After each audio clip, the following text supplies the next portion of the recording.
Welcome, everybody, to the A Little Less Fear podcast. I'm your producer and host of the show, Dr. Lino Martinez. This is your motivational podcast of people's incredible journeys. Oh, yeah, let's do this.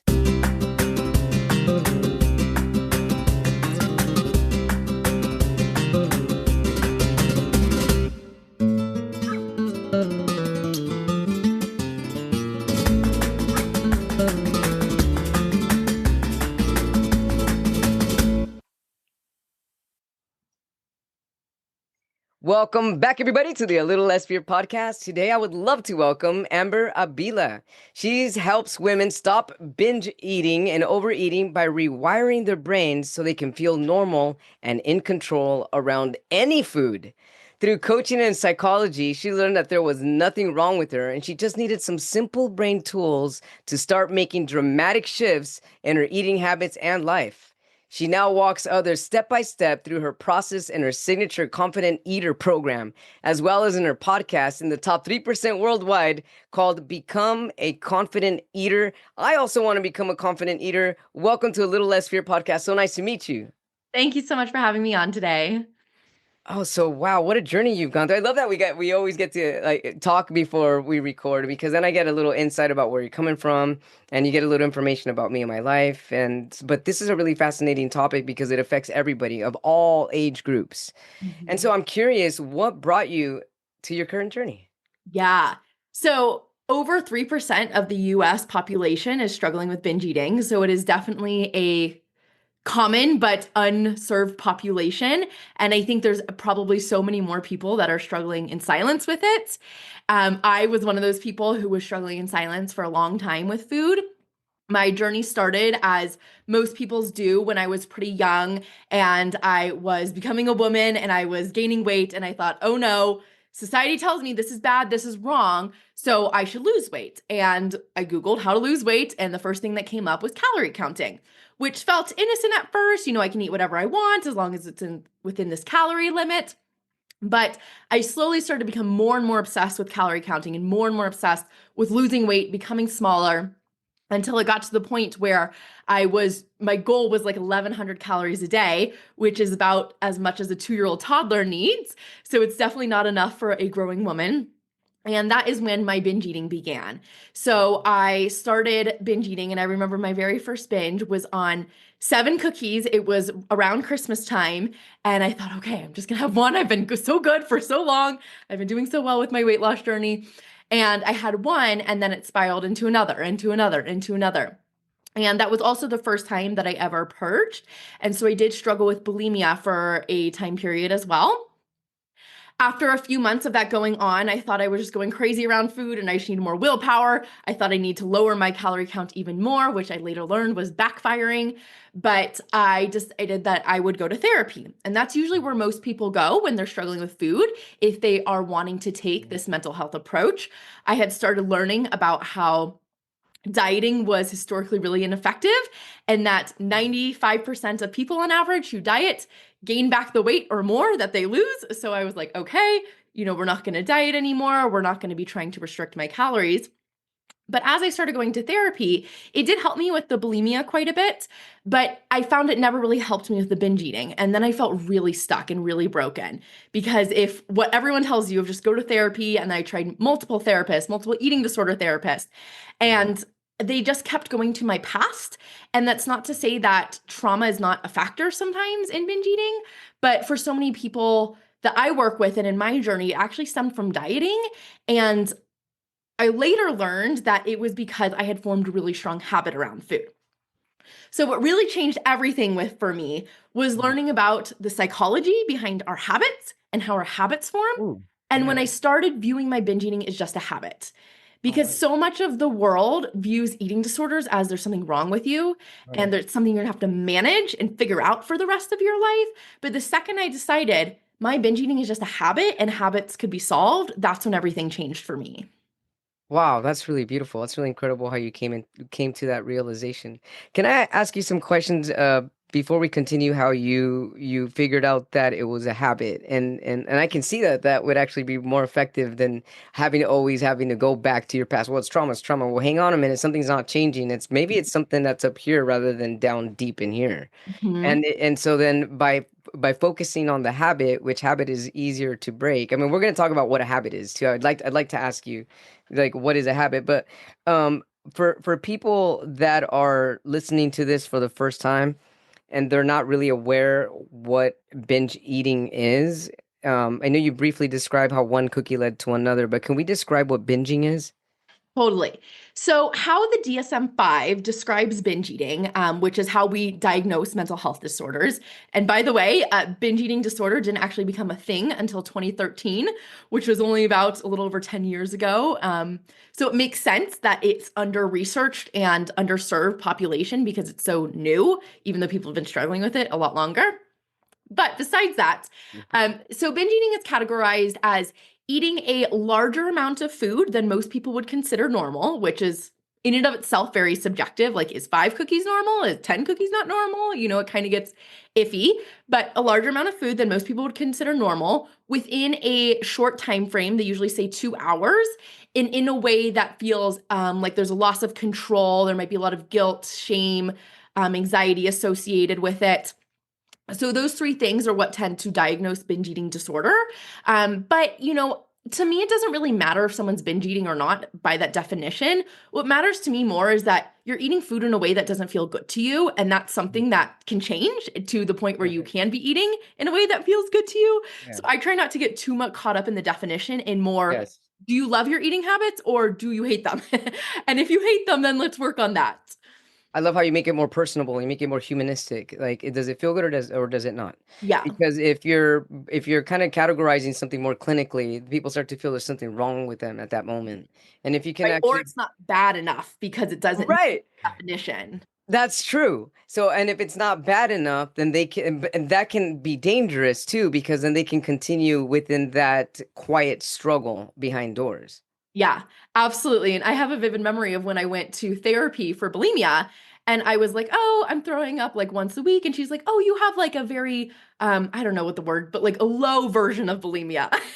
And it felt like it almost like diminished my struggle because even though it wasn't like a highly dangerous case, I almost felt like, well, it's really impacting my life. And but yes, that's just unfortunately we have to diagnose disorders like this primarily for insurance purposes so they can know how to classify you. But when you're working with a real human, it's important to recognize too that we don't often fit into boxes, and that's okay. We don't fit into boxes. We cannot minimize anybody's experience because everybody's experience is different. There's no way to measure someone's mental suffering or even physical Mhm. suffering. And so, I mean, thank you for bringing that into highlighting this. Really, thank you so much.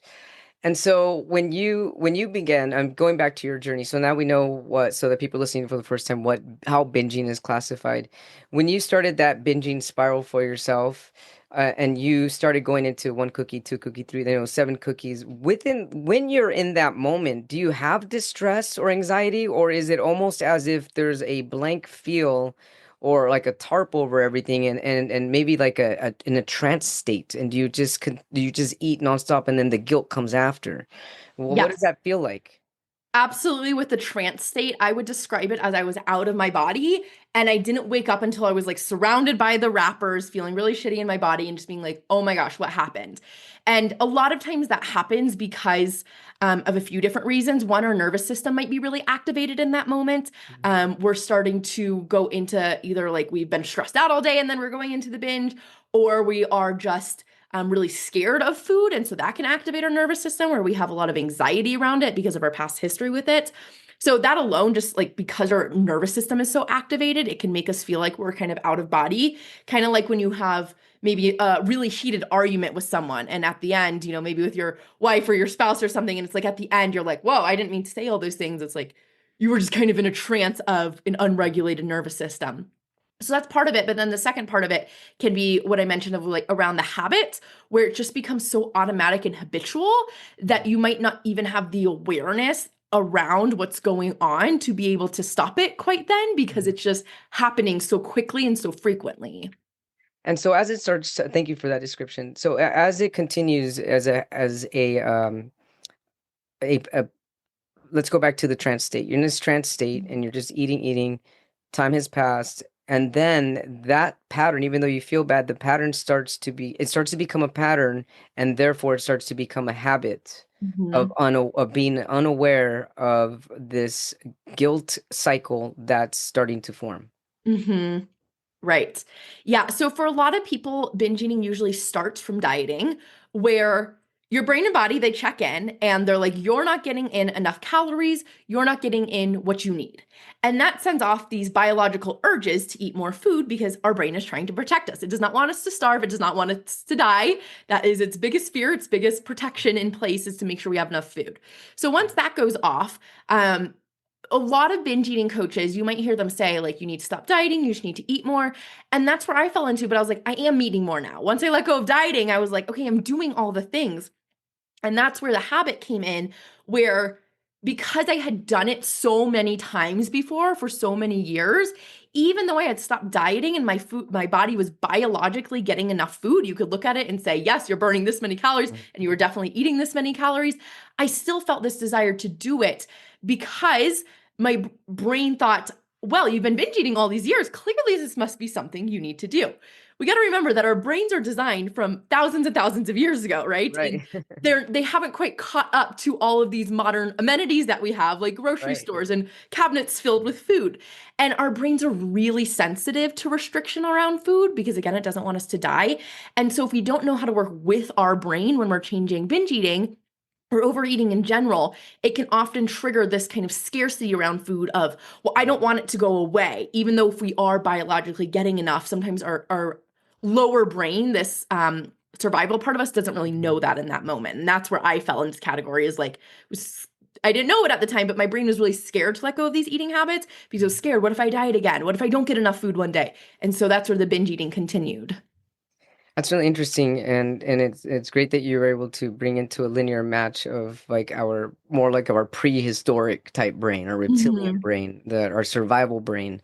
It's a scarcity mindset. So even if someone keeps gaining weight and they're still binging, it's like that part of the scarcity part of the brain has been activated, and it's hard to stop at that moment. Mhm. My favorite example with this is with money too, because I think it's something everyone can relate to.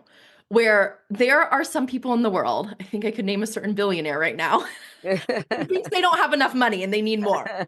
It does not matter how much more money they acquire if they have the mindset of, I don't have enough yet. I need more. I need to be more successful so I can be more worthy, whatever it is. The amount of money you have doesn't determine whether or not you have enough, because then we also see examples of people who are, living in what we would consider extreme poverty, but they're totally happy and they think they Yeah. have plenty and they're very grateful for their life. And so they're thinking we do have enough. And so that's the difference of our mindset. And the same thing can happen around food, where people could be eating, what their body actually needs and thinks, oh, this is plenty. Or you could be overeating and binge eating, and your brain still in the background thinks, I'm not getting enough. I need more. Food might be disappearing. And it continues to want to have more and more and more. Amber, how is that different? And I'm just to get clarity for our listeners. How is this different from an addiction? I mean, I can answer this, but I would like to get this answer from you who has experience. I haven't had your experience. I can only answer this based on what I teach as a psychology professor. But Yeah. from you having lived this experience and having clients and helping them through this, how is this type of habit different from like a drug habit or addiction or something like that? I think there can be a lot of similarities, and I definitely felt the qualities of addiction when I was in the depths of struggling with food, where I would crave it all day long. And I felt like it was impacting my everyday life, where I wasn't showing up to school or work in the way I wanted to. It was impacting my relationships because sometimes I would binge before I went out for the night, and then I'd feel so bad and I'd want to go home early. So I think it definitely can have crossovers with addiction. And some people will classify it as food addiction. I just from a terminology perspective and like a thought perspective, mindset perspective, I don't like saying you have an addiction to food or I am a food addict. This is one of the things, like the worst thing you could do is in like Overeaters Anonymous or Alcoholics Anonymous, that you go into it and you say, hi, I'm Amber and I'm an alcoholic. you have now made that as something that's part of your core Yeah, your identity, identity. Yeah, which is right. the hardest thing to change is your who you Right, right, are. right. So I think, even if you can feel like you have a lot of these qualities around addiction, I think even saying that I feel addicted to food sometimes versus I am addicted to food sometimes. Yes. I think there's a difference in those two. And you can say, like, I feel out of control around food versus I am, to have that degree of separation. Because Mhm. I've had this example before too. If I hold up a glass of water and I say I'm addicted to water, I just love water. Once I start drinking it, I can't stop, and it just is so good, and it just has these addictive properties that I feel like I need. You're gonna start like, I'm thirsty right now because my mind just created desire for that water based on what I told myself. So I just think it's helpful to, even if you feel addicted to food sometime, not make it part of who you are as I'm a food addict. I love that. Don't make it part of who you are, because if you do that, you're becoming one with it and you're identifying with it, which is going to be even harder to detach later. Mhm. And so, great. Thank you so much for that description. Totally makes sense and very clear too. Mhm. Let's go into a habit. So, if you tell yourself, this is actually a habit we can break. What is a habit in this case? Yeah, when you were saying that earlier, I was like, how would I even define a habit? I'm sure there is some great Google guide, Right?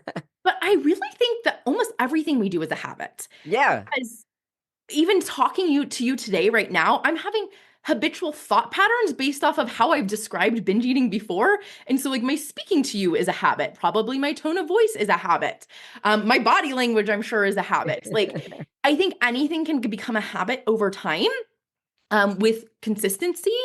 And really any habit we have, or any action we have around food, is a habit too. But I think specifically looking at, if we're looking at what habits are, there's usually something that triggers it, like something that begins the habit cycle. And then you feel this urge, this craving, and the Interesting. desire to do it. And then you do the action, and then you get some sort of reward that reinforces it. So I think that if there's those four components to it, it is what we could traditionally consider a habit. And so, if something triggers the habit, can we go back to that trigger, or do we have to actually completely change our mindset? Can we go back to the original thing that triggered that habit, or does it Mhm. require a lot more after that? So we can do two things. We can address the triggers, or we can address the urges that come before the action. And that's actually where I focus a lot on, is these urges, these cravings, this desire to do it right Mhm. before you do it. A lot of eating disorder professionals, they will focus on the triggers, which Mhm. makes your life very small. If you say, well, parties trigger me, well, restaurants trigger me, well, Mhm. this my mother-in-law triggers me, I can't see her anymore. All of a sudden we're having to avoid all of those things Right. and try to change them, which can make it very difficult to get through life. But what we instead want to do is we want to look at these cravings, because that's really the root cause. If we didn't have the craving to binge, as normal eaters don't, then you wouldn't want to do it. It doesn't matter if you're in a stressful situation with your mother-in-law. Doesn't matter if you go out to restaurants. Normal eaters don't want to binge because they don't have these urges and these cravings to do so. So, rather than addressing the triggers, the way that you help your clients is to focus on their urges before it occurs. Hmm. And I mean, how do you even let's see somebody's not aware, because obviously you're very mindful and you're aware. What if someone's not even there yet? Well, I don't know what's gonna, or what my urge even feels like. I do, just once I'm there, I'm in a trance. It just Yeah. happens. I don't know when it happens. Hmm. How does somebody slowly become aware, or mindful of of an urge? So it starts after the fact. So you have the binge and you recognize, oh my gosh, I just binged. Oh no. What most of us will do is either like spend the rest of our day beating ourselves up and just hammering down on ourselves, which doesn't really do anything productive, or we will pretend like it never happened and we shove it on the rug and say, well, we're not going to pretend that existed and just moving on. Neither of which are productive strategies. So after a binge happens, that is your perfect time to start building that awareness and just get curious of, I wonder what was going on there. Maybe keeping a log of it. Okay, it was 5 p.m. I got home from work. I saw all the dirty dishes in the sink. I started to feel really overwhelmed and I went and had the food. Mhm. Then, if you keep track of that over time, you can start to see patterns. Because one of the two worst things we can do when we get an urge to binge is, one, get surprised, and two, be angry at it. If you are surprised, oh no, I'm wanting to eat food right now, you're not prepared for it. And our urges are a lot more predictable than we actually might imagine. But then if we also get angry at it and we say, I want you to go away, and we get really frustrated with it, it makes it grow just like any other emotion. If we get Mhm. angry at it, it's not going to make it go away. It's just going to get bigger. Right. Then we're dealing with resistance against it too. So we want to not be surprised, and how we do that is to start building that awareness, noticing when are these urges coming up? What do they feel like in my body? That's a really important one. So you can start noticing the sensations within you. And then expecting them to come up. Of course, you're going to get urges because you just trained your brain for the last like 10, 20, 30, 40, 50 years to binge eat. Of course, it's going to tell you this now. So you're expecting it, and then you're going to allow it to come through without getting frustrated during it. And a lot of that too is also going into your body. So you recognize it's a safe sensation to feel.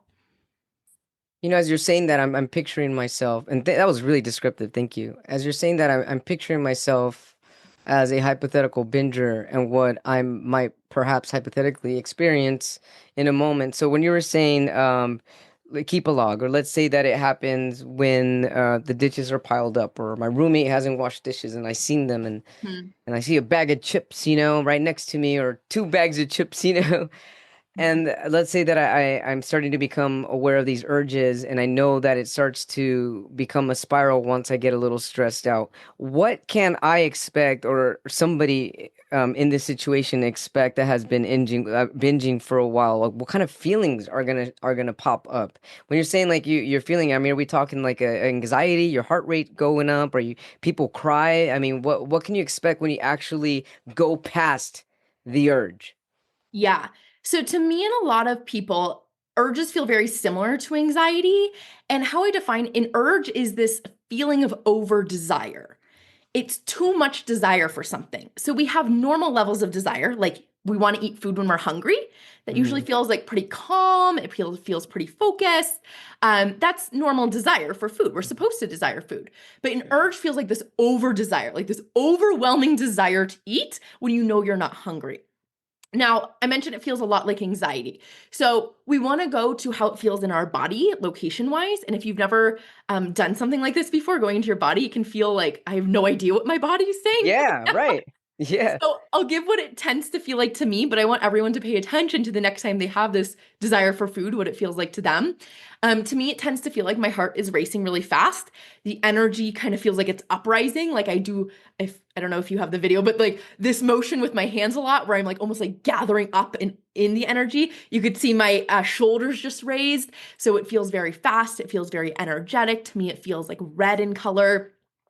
And all that I'm doing right there, in my chest, in my stomach, in like kind of my mid region, kind of goes up into my mouth. All that I'm doing right there is I'm basically processing that emotion of over desire in my body.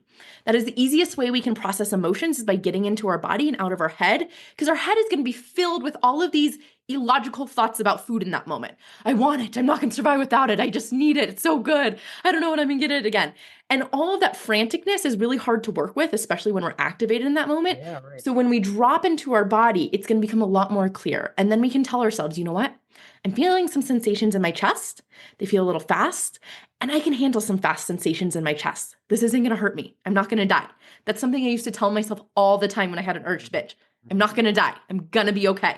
And it sounds kind of funny when we say it just right now, I'm not going to die. It's like, well, of course you're not. But in the moment, it literally feels like if I don't act on this urge right now, I'm going to die. So reminding myself, I'm okay. I'm safe. I don't need food. I've given myself food today, and then going into my body.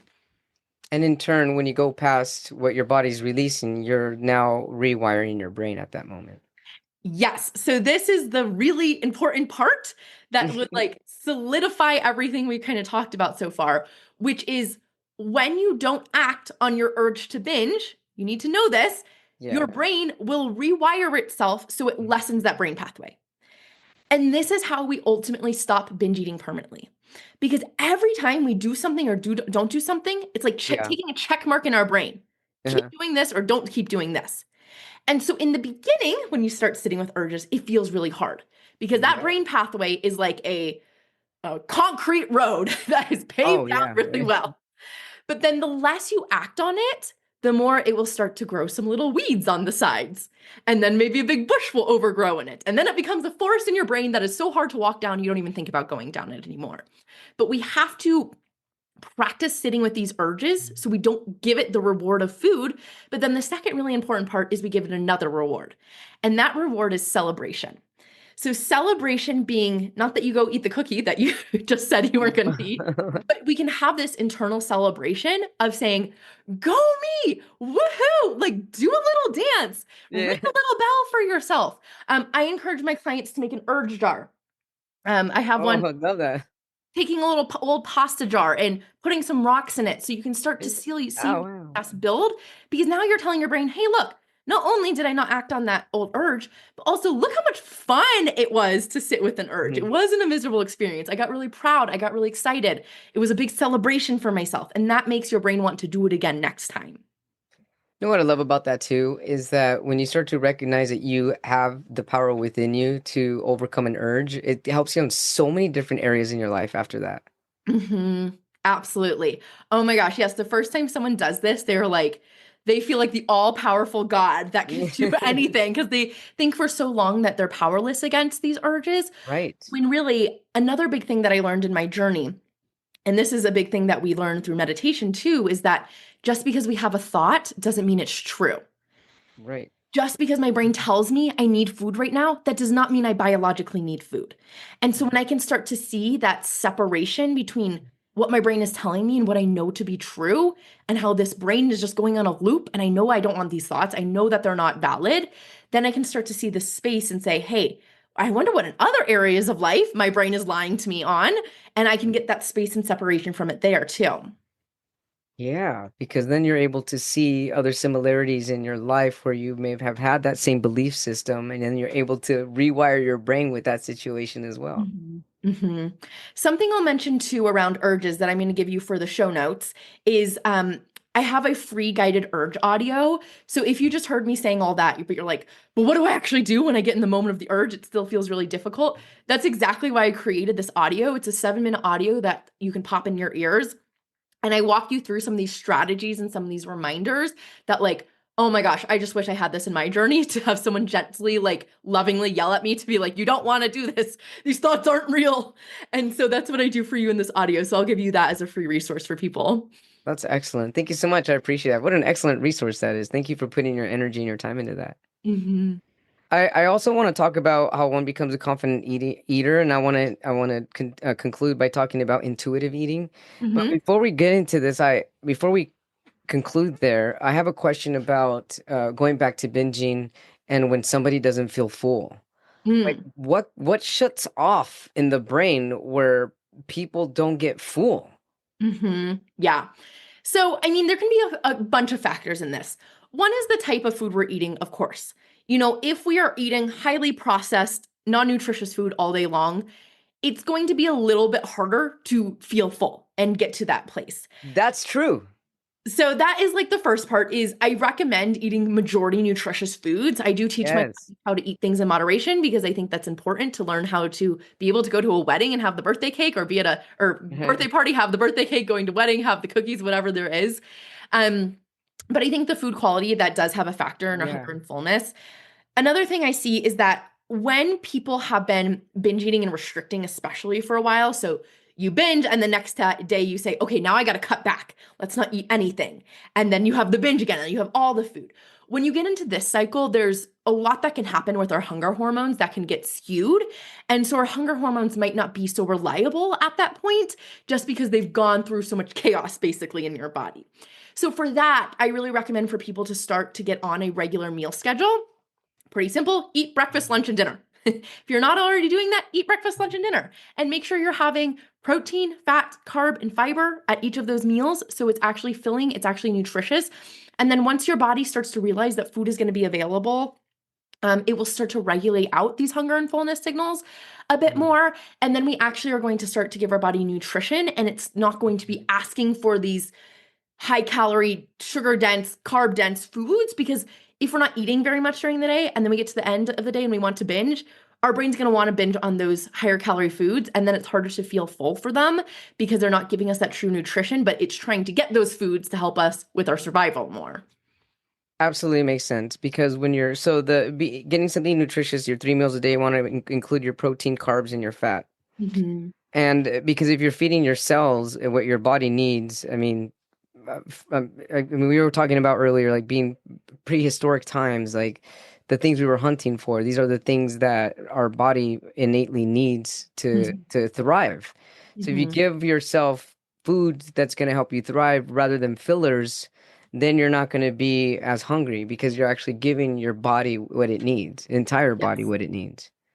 And another thing to mention too is I'm a big advocate of mindful eating. And what Yeah. that means is really just bringing your attention to the food. So, no phones, no computers, no laptops, no iPads, no TV. All of these things, if it's a screen, my rule with clients is if it didn't exist 100 years ago, it counts as a distraction. So, if you have music on the background, I don't know, you're reading a magazine, you're talking to a friend, whatever, fine. But all of these screens are very like hyper distraction.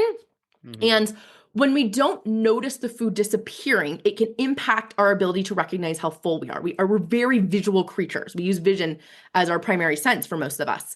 And they've done a study where I'm going to have to remember the exact statistics. Don't quote me on it, but something similar to this, where they had a big bowl of soup and one person just got this giant bowl of soup and they just said, eat as much as you want. And so they ate until they were satisfied and then they were done. This other person got a giant bowl of soup that had this mechanism in the bottom that kept filling it up. So no, even when Wow. I ate, they couldn't really visually see a difference. And they ate, I believe it was like 30% more than the people who just had it in their bowl. Meaning our brains use the visual cue of the food disappearing to help tell us how much we're eating. And so think about if we're on TikTok on our full phone and we're reaching into the chip bag, we're not looking at that food at all. We have no idea it's coming out of the bag how much we're eating. We're so hyper distracted by our screens. And so it's really important for us to visually be able to see, hey, I took a bite of this and now it's one bite less. And a lot of us aren't doing that. I love how you said that people are getting hyper distracted by Mhm. social media because if you have the bag of chips next to you and you're on TikTok scrolling, and I mean, we can scroll. I know I've done it, scrolled for hours. Like, what in the world? It's been 3 hours scrolling. You finish two bags of chips. I mean, one or two bags, and then at the very end, you start feeling crappy. But at that moment, when you're being hyper distracted, your stress hormones are firing because Yes. you're looking through things, and not even just stress hormones, but even just being hyper, keeping your cortisol levels up are gonna keep you on that consistency, that cycle, that same pattern that we were talking about earlier. And right now that's huge. I mean, that social media is like the world right now. And so mindful eating can be so darn helpful for every all age groups. Put your phone down, put your iPad down, focus on what you're eating, and also practice gratitude while you're doing that. What the Mhm. time that you have to even have a beautiful, precious meal in front of you. And what I learned about this, thank you so much for educating all of us in this, is that actually what you see in your bowl, your mind is gonna tell you when you're finishing, like this is enough. Mhm. And so while you're there, you're gonna know what's enough, and you're gonna start to feel that it was enough. That's really incredible. And so that's how you classify mindful eating. Yeah, it's really taking away those distractions and tuning Yeah. in. We could say too that you can be mindlessly eating even without distractions by your thoughts. Of course, I think we've all had Yeah. that where we've been really stressed out about Oh something. yeah. But, our thoughts aren't usually quite as distracting as something like a screen because our screen has lights and colors and sounds and has so Right. many Sure. different things on it. So it's a lot more hyper engaging than our thoughts or just staring outside at a tree would be. And what's incredible as you're saying that, I'm thinking also when someone's going through social media, there's a lot of different emotions going through. You're laughing or you're crying or you're like, oh, devastated, oh, politics, or oh, haha, that's funny. And while you're going through all these different emotions, you're putting all these different emotions in your mouth while you're eating. And Right. that's also going to start to make an irregular pattern with your eating habits. And when you start to eat, you're going to start to remember, your brain's going to remember food, all these different emotions. That's true. I've never even thought about it in that way, but that's so true that you're kind of conditioning in Conditioning in, yes. sad, scared into this pattern of eating. Yeah. But I also think that like when we're in these stressful states of like, oh my gosh, we're happy, we're sad, we're, all of these things in the wild too, if we were stressed out, we wouldn't be eating because stress to our brain usually means danger. Again, like Yeah. in old days, And it would shut be off. Yeah, stress means, oh my gosh, we're about to get chased by a lion. Like, better shut off everything so we can focus on this threat. So, it also has a big impact on our digestive system when we're really stressed out when we're eating, because our body is not supposed to be consuming food when we're stressed. We're supposed to be sitting around the campfire enjoying it in a safe place. But when we're stressed, our brain and body doesn't know that. That's incredible. And then that's why a lot of people start having issues, or can possibly have issues with the digestion. Absolutely. That's really fascinating, isn't it? This is really incredible. I love this. So let's talk about the last two things I wanted to cover is how does one become a confident eater and what is intuitive eating? hmm So, to be a confident eater, to me, that means just having confidence around your eating habits. So, it means being able to choose what you truly want to have, what truly feels best to you and your body. And that kind of goes hand in hand with intuitive eating, of using your intuition to guide your eating choices.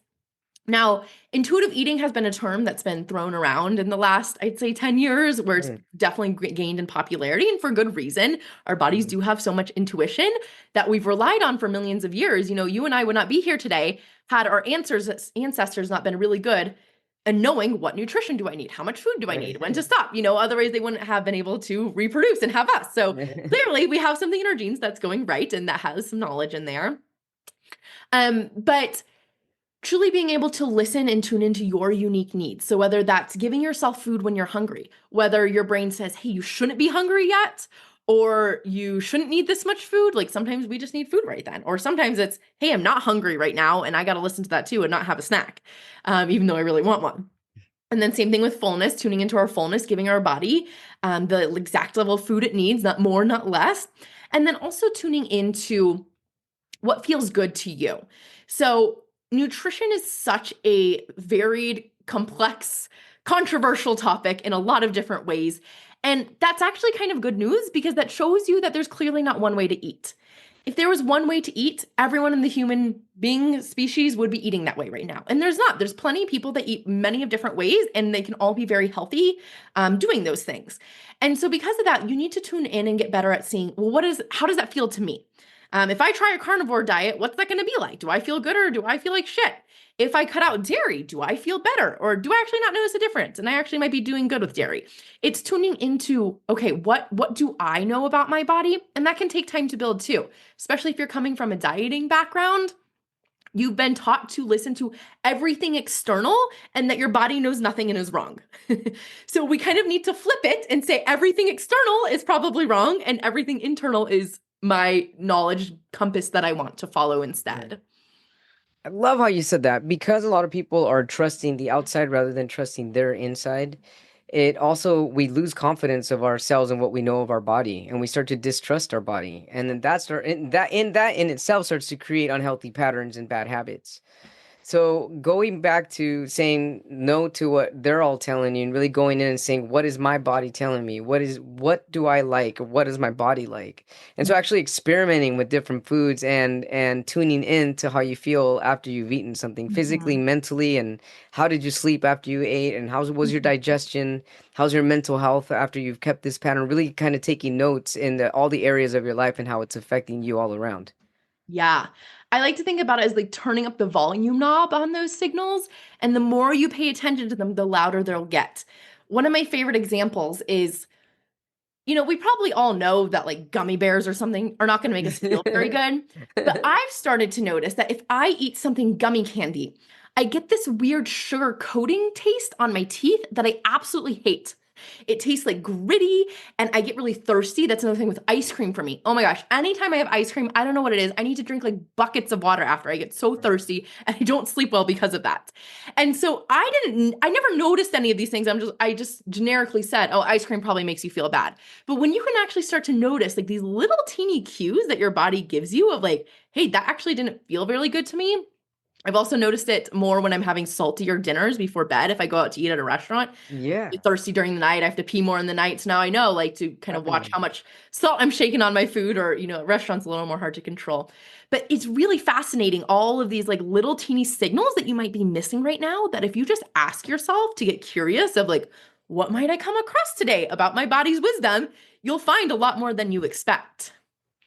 What might I come across from my body's wisdom. What an incredible quote. Mhm. I love this because ultimately your body's wiser than your thoughts. Absolutely. Wow, well, what an incredible thing to really contemplate and ponder here and really soak up. I really appreciate your energy. Thank you so much. So then, I mean, when you come in and you start helping people, or I guess my question to you, like this, I should have asked you this earlier, but I'm gonna ask you now. How did you start your business? Like, what made you be like, you know what, I'm gonna help people do and come out on the other side because I went through it, or I mean, what encouraged you? What motivated you to do what you're doing? hmm So, in my journey, I once joined a weight loss coaching program because that's usually where most people go to if they're binge eating is, oh my gosh, I'm gaining weight. How do I lose weight? But I actually learned a lot from that on the coaching side of things and how our mind works around food and our mindset and our thoughts and how those contribute to our actions. So that really led me into coaching.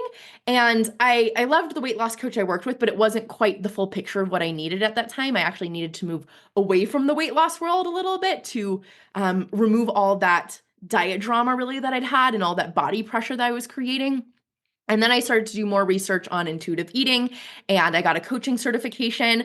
I'm certified in coaching the unconscious brain, which is basically a fun, fancy way of saying like all of these thoughts where we say, well, I know what to do, but I'm just not doing it. Why is that? It's usually because something's going on in our unconscious brain that we're not aware of.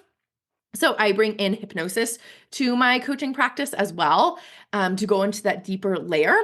But I kind of always knew that I wanted to do something with growth and development ever since the time I was like even a little kid. I remember I was 9 years old and I read this self-help book that said like 9-year-olds need like 11 hours of sleep or something. And I would be out playing with my friends at 7 p.m. I'm like, Mom, I got to go to bed right now. I got to get my 11 hours of sleep. So I've always been like super into self-development.